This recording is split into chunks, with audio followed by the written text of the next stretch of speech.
We are grabbers. We love to grab.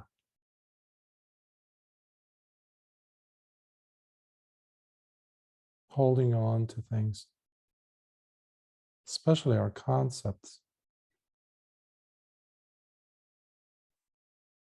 our thoughts,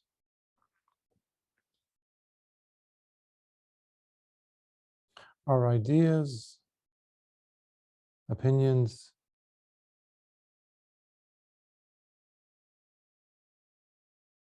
We love them. Perhaps it's not appropriate to use the word love here to describe that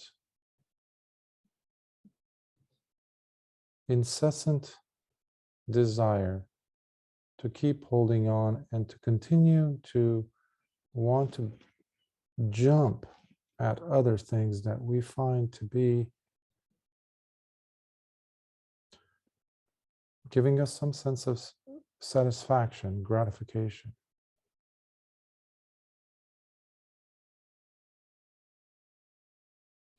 Meanwhile, this whole show is going on. Samudayo, samudayo, nirodho, nirodho, the Buddha says. Arising, arising, ceasing, ceasing. It is as if we're trying so hard to avoid all that,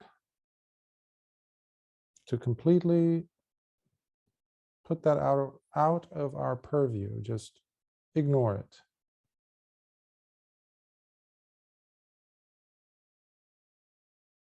And over the course of time, we've developed so many skills to find ways to seep our way out from seeing the arising of things, but especially their ceasing, of the ceasing of those things that we like to hold on to. We grab, we want to constantly grab.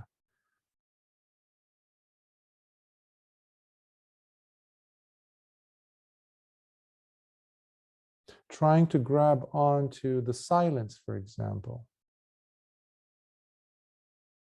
Whether it's an external type of silence or an internal. As you're meditating, every once in a while you get to that moment, that space, that plateau, nice, after climbing so hard, facing and being challenged by all of the hindrances, and all of a sudden it's like, ah, quiet, bliss, oh, yes, yes, let's hold on to this. Let's grab hold of this. Put it in some type of a capsule that doesn't make it dissipate. Grabbers. And the Buddha gave a term for this. He said, Pancha Upadana Khanda. The 5 grabbing aggregates. Aggregates. Aggregates, the Khandas, we hear them a lot in the Dhamma. But sometimes we need to remind ourselves as to what is meant by the term aggregate. It's a collection, it's a grouping, it's a group of different things coming together. All of which are very, very important for us, to us in our mind, whether it's the form or nama-rupa, mentality, materiality, whether it is feeling or feelings, our ideas, perceptions, memories, mental associations, interpretations, whether it's the sankharas, those generative causes, those habitual tendencies, where we feel like we're caught again. It's like a noose all of a sudden around our neck. It's caught us. And it's just like that moth circles and goes headfirst into the flame. The sankharas have that power upon us, upon the mind that is undisciplined, not practiced in the ways of restraint. In other words, a mind that lacks yoniso manasikāra, the wise reflection, the radical reflection, the proper attention, which the whole practice comes to that point of what it is that we're giving our attention to. That is the bottom line. And if we want to kind of tease out if there's any other nucleic source for that attention, what is the very center of that, then we'll find chanda, the chanda, which is that desire. What is our desire after all? What is it that we want, basically?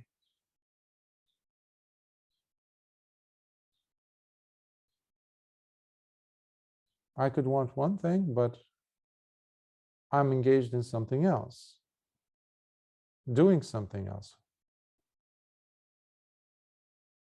So whatever the majority of our time is spent leaning towards, thinking about, wanting to experience, the deepest common denominator in all of the facets of our experiences, in all of the phases of our being. With that, you can say, is that fervency, that desire, which Lord Buddha called chanda.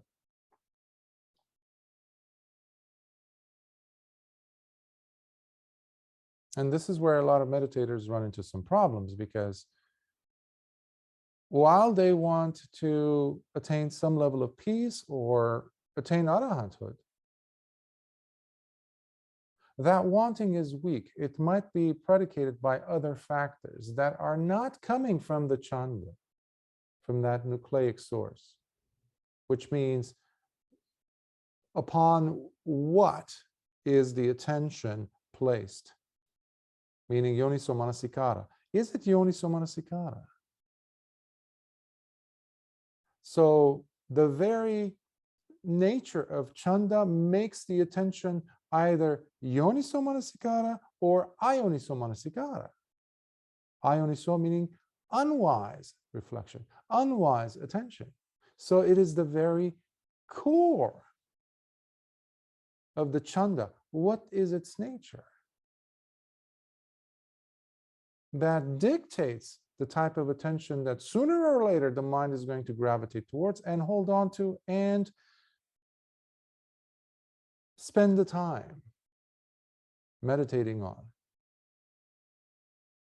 And we have so many lovely suttas, so many discourses where Lord Buddha and his noble disciples are engaged in discourses and conversations about this.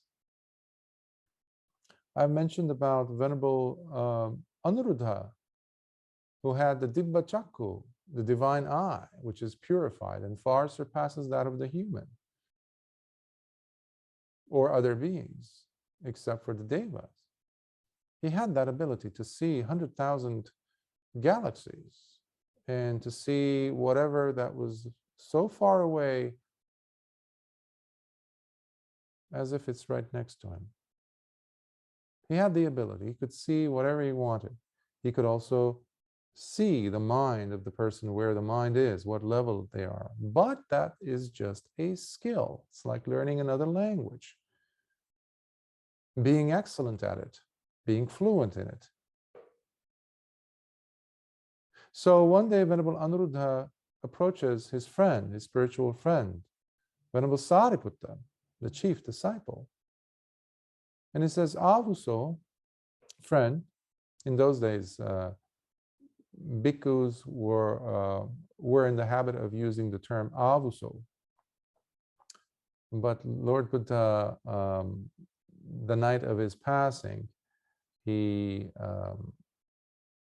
told the bhikkhus from that point on, they shouldn't call themselves avuso, each other avuso. Only if it's a junior monk you can. Otherwise, you would call someone senior than you, a Bhante. So just a tidbit there. So he says, avuso, Sariputta, I'm perplexed. Even though, he says, this is Venerable Anuruddha, he says, even though I have so much fervency, I have so much energy, I have so much effort to practice, even though I have the ability to see 100,000 galaxies, just like that, even though I have all these skills and I really practice hard, I still have not experienced the release of the heart, full awakening. I still am not an arahant, he says. And Venerable Sariputta, being an arahant, the chief disciple, says, friend Anuruddha, this perplexity that you're experiencing is creating agitation in the mind. It is coming from a place of fear. It has arrogance in it as well. As you point out, I have the ability to have so much effort. I have the energy to do this, to sit in meditation. I have the ability to see 100,000 galaxies, he says. What is that? He says, that is conceit in you. And then the fact that your mind is agitated, your heart is agitated all over the place, means that you're fearful, you're afraid. And the fact that you have not yet attained arahanthood and you're still wanting to reach for it, just like the tentacles of an octopus reaching out, or a squid shooting out to grab hold of its victim. You're trying to grab hold of nibbana, which is greed, lusting after it. He says, instead of all this nonsense, just direct the mind towards the deathless element, amata dhatu, deathless element, which is the nibbana element, which is nibbana. So in essence, Venerable Sariputta was so compassionately guiding Venerable Anuruddha to place the proper attention and to place the attention upon the desire, the proper chanda, which is the nibbana dhatu, the deathless.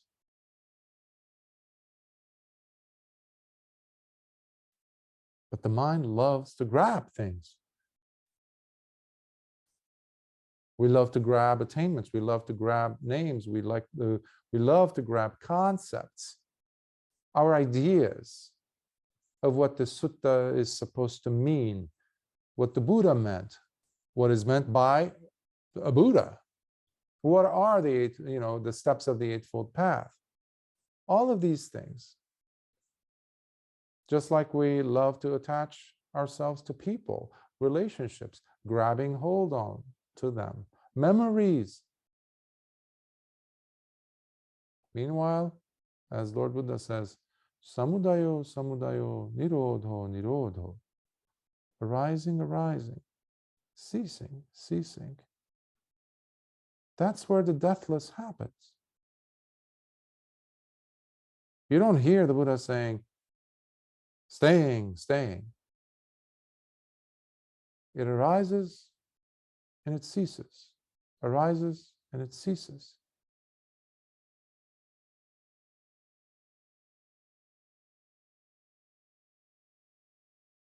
but the mind loves to grab.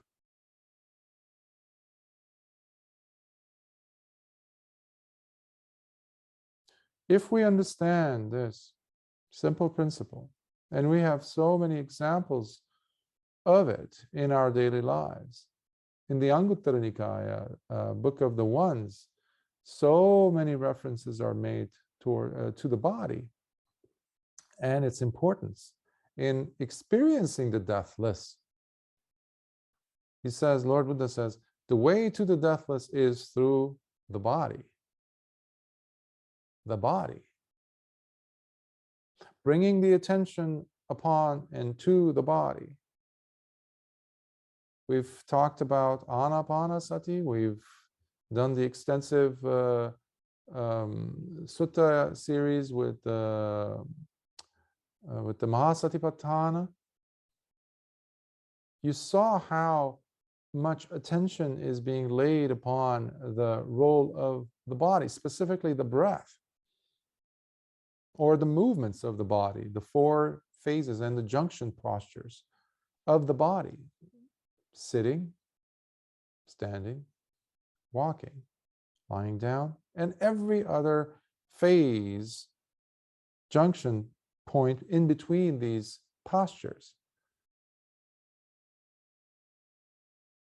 In our attempt to hold on and grab hold of our concepts, usually and unfortunately, the first thing that goes out the door is our awareness of the body. We neglect it. We belittle its importance. We say, what does the body have really to do with the experience of the deathless? Well, this is the laboratory. This is where the whole process is taking place of samudayo, nirodho, nirodho. There's always a rising, and ceasing, and ceasing. Take a look at the breath. What is it if not a constant demonstration of this? The truth of this. The moment you're looking at the breath and you see it's arising, it's no longer arising. The point is gone. In fact, it doesn't have a point. It's like trying to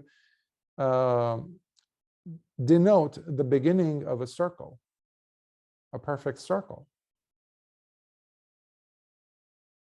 Where do you put your finger on? Ultimately. But as we're practicing sati, as the mind settles, as we slowly pull our hands, our fingers, and just like the eagle's claws that tries to, when it grabs hold of its prey, it doesn't let go, it locks on. Sharp talons.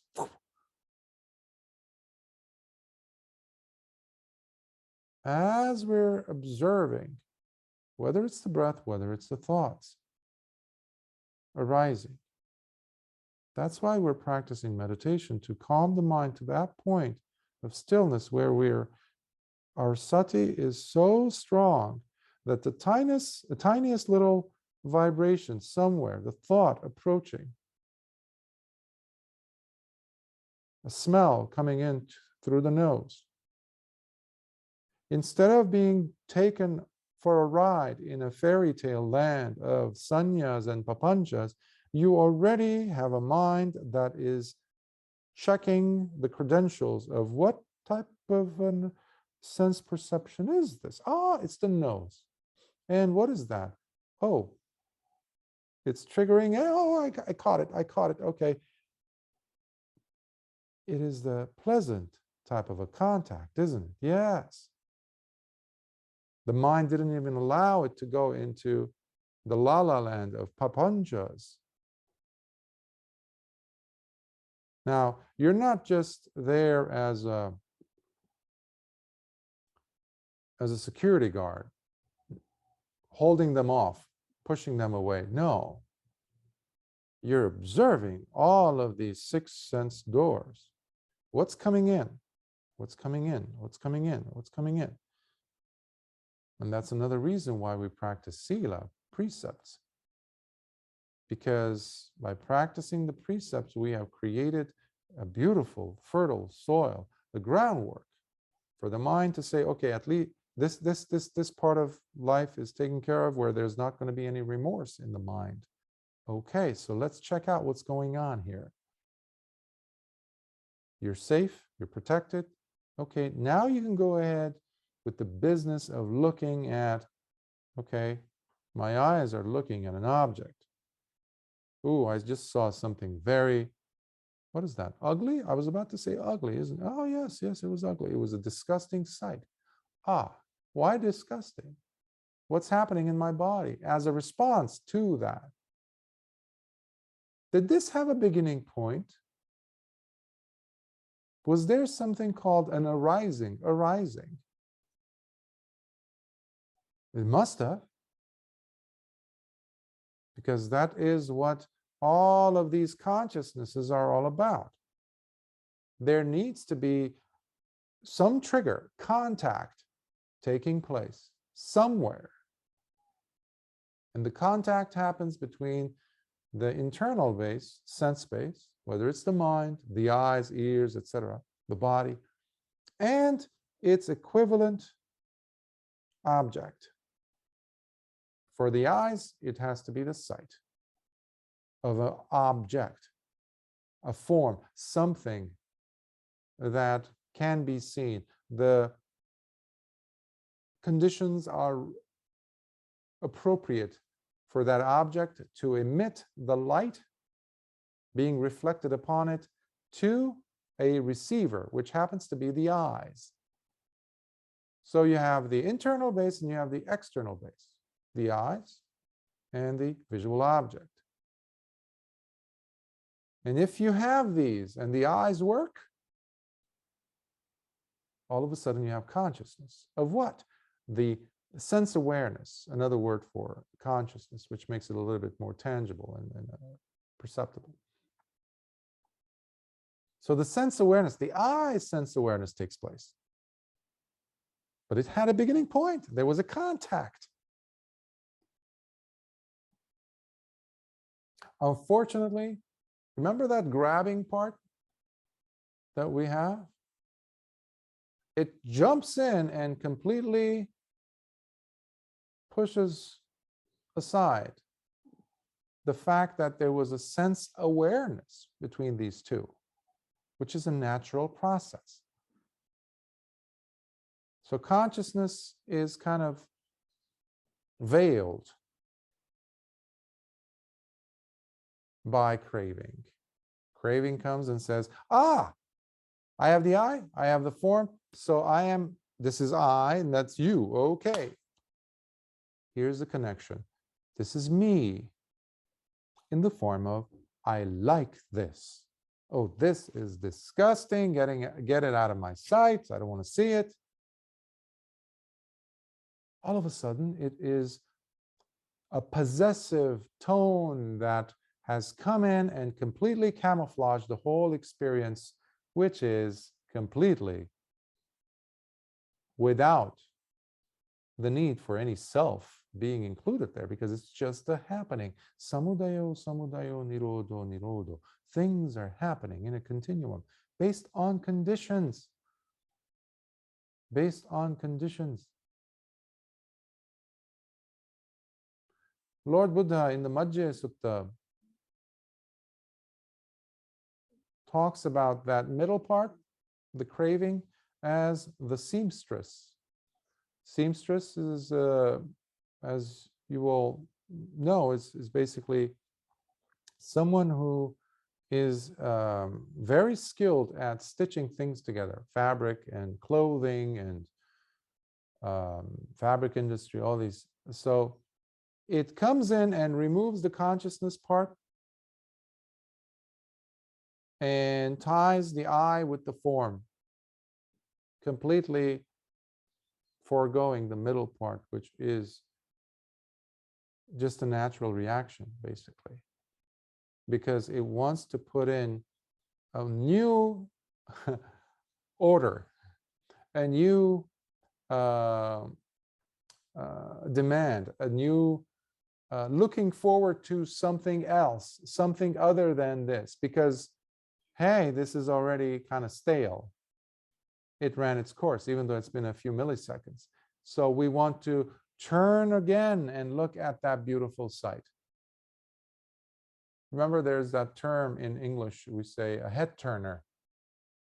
When you see some, especially in terms of human beings or someone that you might find attractive, you just look and you're lost in your thoughts, but then all of a sudden your brain goes, wow, that was something. We need to look again. I'm not satisfied. You have to look again. Or that delicious ice cream, or that pizza, or something that you like, or the music, a song that you love to listen to again and again and again. What's happening there? That's craving saying to us, excuse me, I don't like this whole samudayo, nirodho, nirodho business at all. I don't like this arising, arising, ceasing, ceasing thing. I want it to constantly be arising, arising, arising, arising, arising. Leave the cessation part out. I don't want to have anything to do with it. And that's why we're always in search of new experiences. We are trying to grab again. We're trying to hoard again. Completely pretending that this cessation thing is not part of the equation. And we do our very best. You have a physical manifestation of this in, well, even in the story of Lord Buddha's Siddhartha's father, King Suddhodana, when he was dyeing his hair, putting plaster on his skin. Anybody who got old in the court, guess what? Out you go. Bring in new blood, new people, younger people with darker hair. There's no gray hair.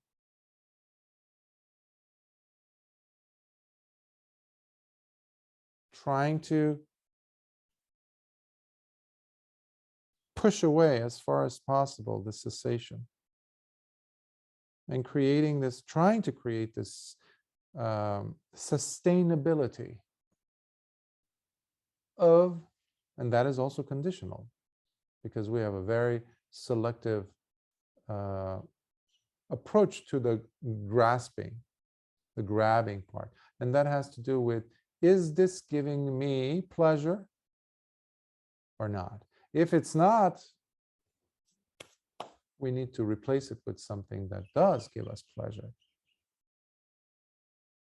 This is at the core of rebirth, rebecoming. And there's a term in the Dhamma that Lord Buddha used. It's called pono bhavika. Pono bhavika, meaning to constantly want to, that this is like the spine, if we can use that image, of craving. This is the driving force of craving. Pono bhavika is the thing which makes us turn away from this thing that we were so enjoying right now and look forward for the next moment, dropping it, by the way.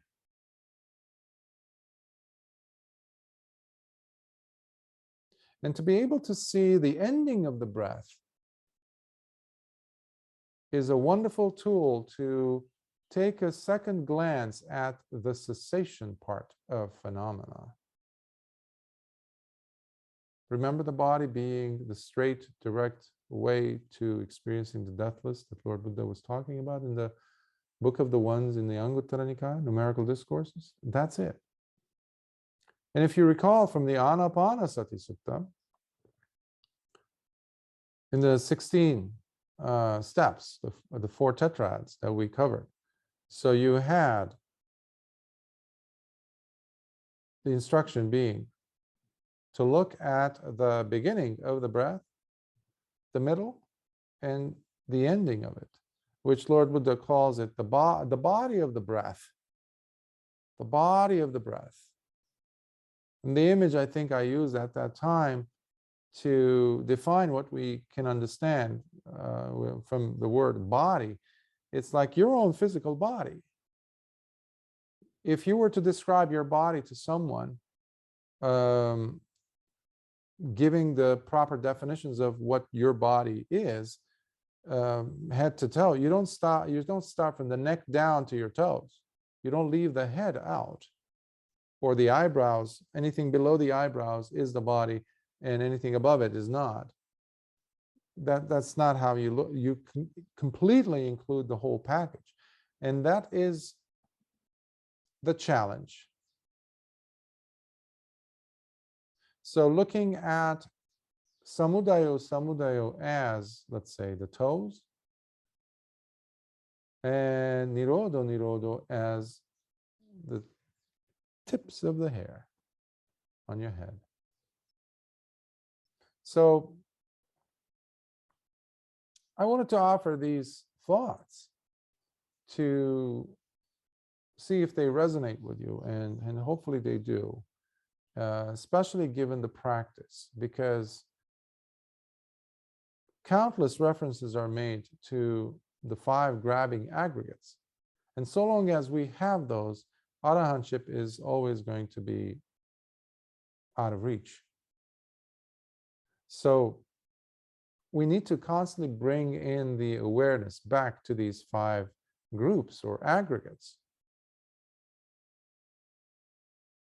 Can you apply samudayo, nirodho to each of these 5 aggregates? And Lord Buddha says this clearly in Numerical Discourses, Book of the Fours. He says, if the person wants to attain the destruction of the contaminants, the asavas, the cankers or the taints, some translators have used, which are kamasava, bhavasava, and avijjasava. If the person wants to destroy these, and you cannot attain liberation without that, then he says, use this technique. And what is it? He says, the meditator knows this is form. This is basically namarupa. You see it for what it is. But not only that, you also see its arising and its ceasing, samudayo and nirodho. You're seeing that. This is the first grouping, namarupa. The second grouping or aggregate is the vedana, or the feeling. Similarly, you identify, you distinguish. You're not being fooled by the seamstress, basically. Mentioned earlier, craving. You're not dressing up in this thing called a feeling and calling it your own. In fact, this is me, this is mine, this is who I am, this feeling. No, you're not caught in that. That's what Lord Buddha is trying to say.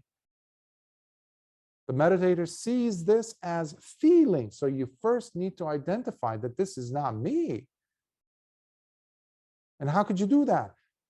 You do that with the presence, constant presence of yoniso manasikāra, the proper, wise reflection to see things properly.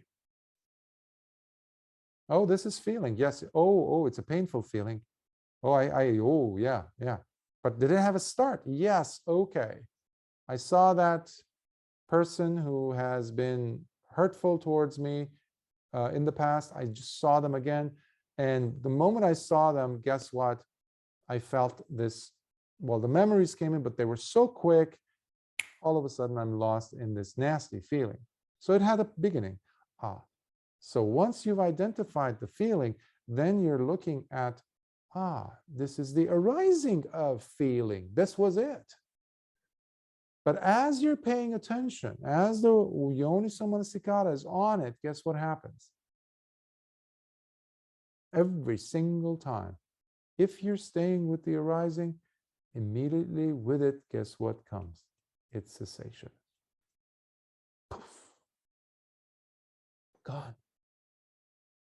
But it's not a one-shot thing, you know. It's constantly happening, so long as we're alive, and so long as there are these 5 grasping aggregates grabbing onto them. So that was the second grouping. So first was Namarupa, second is Vedana. Then we get to Sanya, memories, mental associations. As your meditation, as your practice of wise reflection, wise attention, in fact, we can even term it wise attention giving, to give it more of a verb tone, a more of an active role, because it is absolutely active.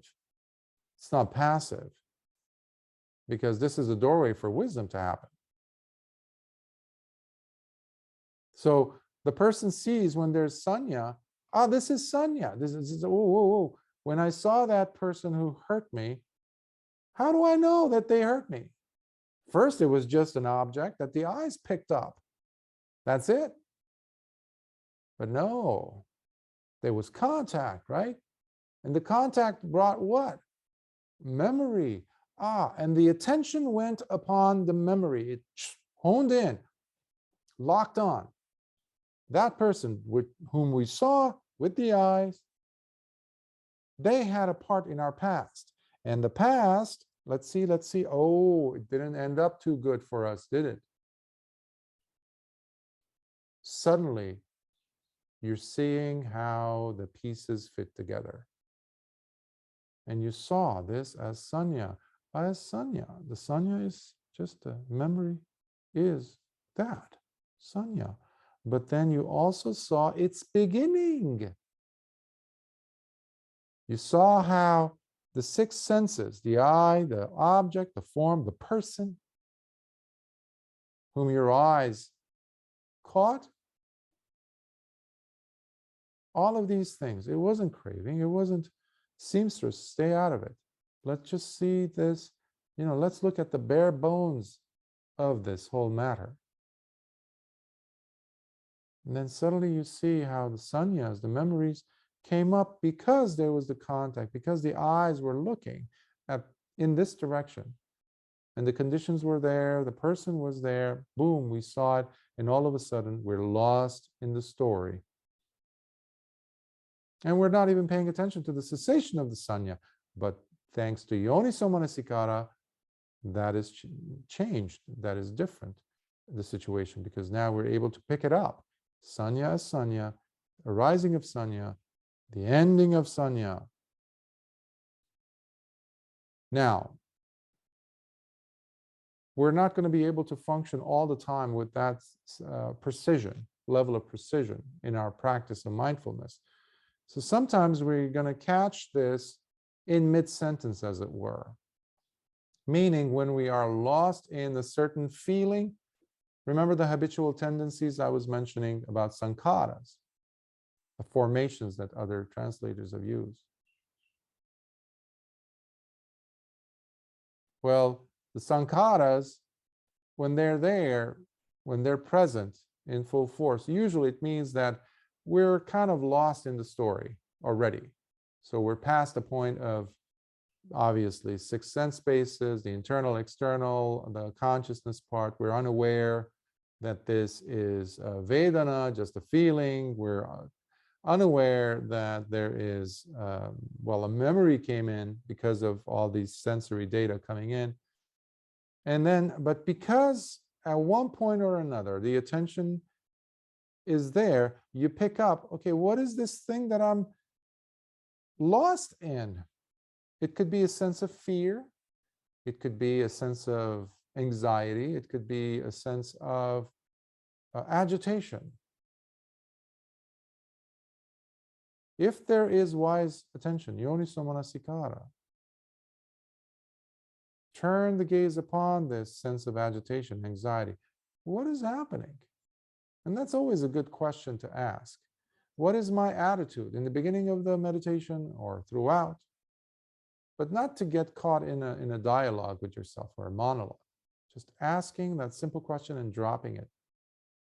So similarly, what's happening? Well, I'm agitated. Okay, what happened? What happened? Was I always agitated today? No. Okay, what happened? Well, there was this memory. Okay, where did the memory come from? Remember, you just pointed out sanya. And all of a sudden, we trickle it all the way down where the eye picked up an object, a visual object. So as the person is going, oh, by the way, we are on the fourth of the groups. We went through Namarupa, Vedana, Sanya. Now we're talking about the Sankharas.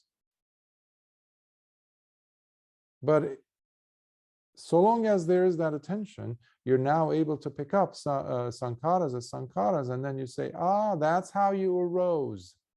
And as you're paying attention, boom, Sankharas also disappear.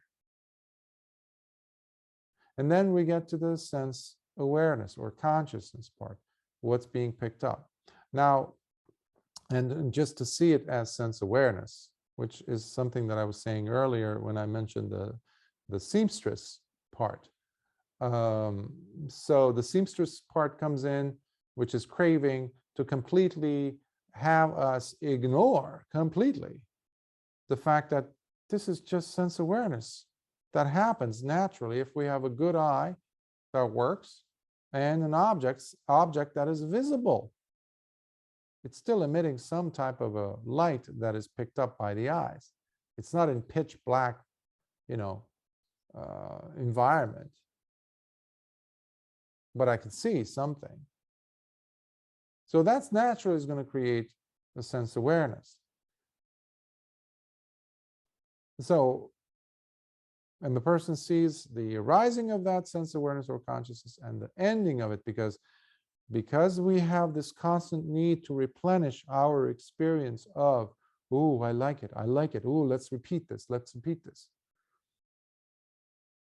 There's always going to be new consciousnesses coming into the scene, into our experience of living. Now, these experiences do not stop, obviously, when a person becomes an arahant. But the jig is up. You're aware of what's going on. You're no longer fooled by being, by being lost in this magic show. You see things as they are, as Lord Buddha says, yatha bhutang pajanati, or jnana dassana, the knowledge and vision of seeing things as they are, how they come to be. You're seeing it without anyone else's help, in a sense, like no one's pointing these out. You're seeing it for yourself. And that is not going to happen, however, without yoniso manasikāra, period.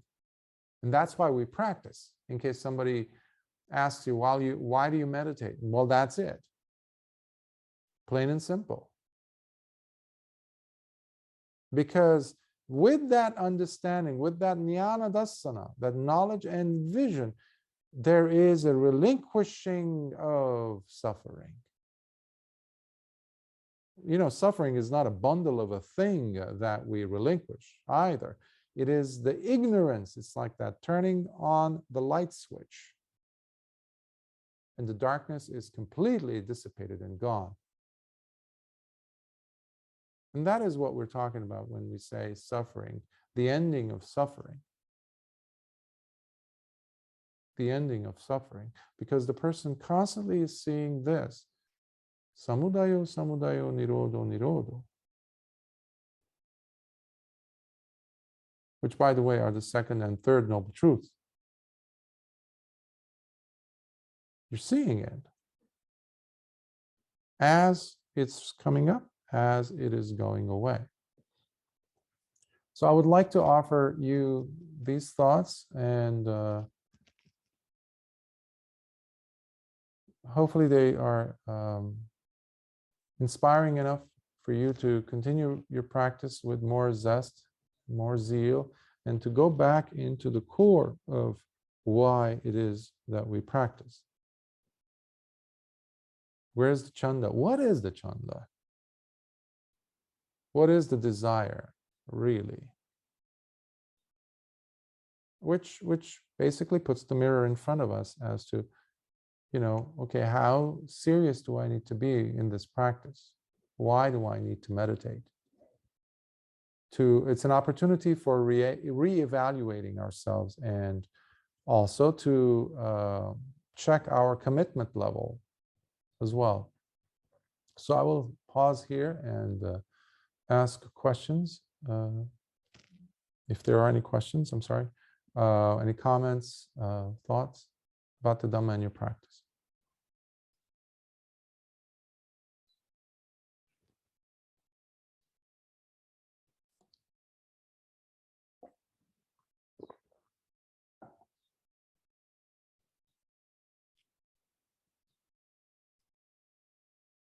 It's definitely different than the sutta we covered last week.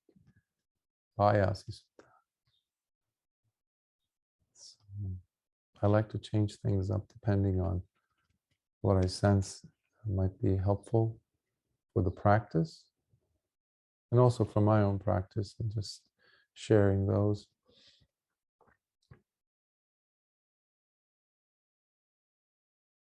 Any other thoughts, questions before we close today's session?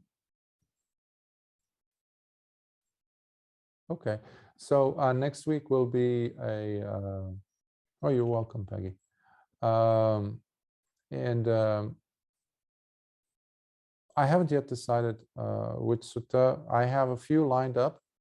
I recently translated some from the Anguttara Nikaya, which I feel have so much. It's just, there's so many wonderful suttas, all strewn all over the Nikayas, of course, but because my work during the last exclusively 2 years exclusively on the Anguttara Nikaya, numerical discourses, has allowed me to come across so much of the treasures of suttas that are there. That's why I want to go in, grab them, and bring them out to you. So, arising, ceasing. Samudayo, samudayo, nirodho, nirodho, Lord Buddha says. Even the Dhamma can become an obstacle. Be careful. So always check, what is my intention? What is my desire? What is my chanda? Chanda with CH, by the way. CHANDA. And that is at the core. Remember when we did several months ago, last year, the Iddhipada Sutta on Venerable Mahamoggallana was giving a talk on the 4 powers of psychic, well, the basis of psychic power, or spiritual success, sometimes translated. The first, remember, is chanda. It has to be there. So sit with that initially when you're sitting down. Do I have chanda to begin with, or am I just going by like a routine? That is the juice with which we can practice. That is the true fuel. And that's also the compass. That's the North Star we need to have. Otherwise, it's like having wrong view. And you have a lot of wrong view today in this practice. Not just in Buddhism, but in this practice. You have a lot of wrong view, sadly. People calling vipassana, they practice vipassana, but it has nothing to do with vipassana. Why? Because they missed the very first step of the Noble Eightfold Path. Well, then the whole thing is off the rails. So by checking our chanda is constantly you doing your due diligence and saying, okay, do I have right view here? And you always know from its effect. Is there a grabbing attitude in you? Is there a desire for you to experience more stillness, and or recapture that state that you had a few weeks ago or a few years ago? That is already wrong view. So, and always having a humble attitude, humility, approaching the practice with humility, always will bring you back to the right view. It has a wonderful quality to it, like that. So I will conclude at this point, and let us share some merits. May suffering ones be suffering free, and the fear-struck fearless be. May the grieving shed all grief, and may all beings find health relief.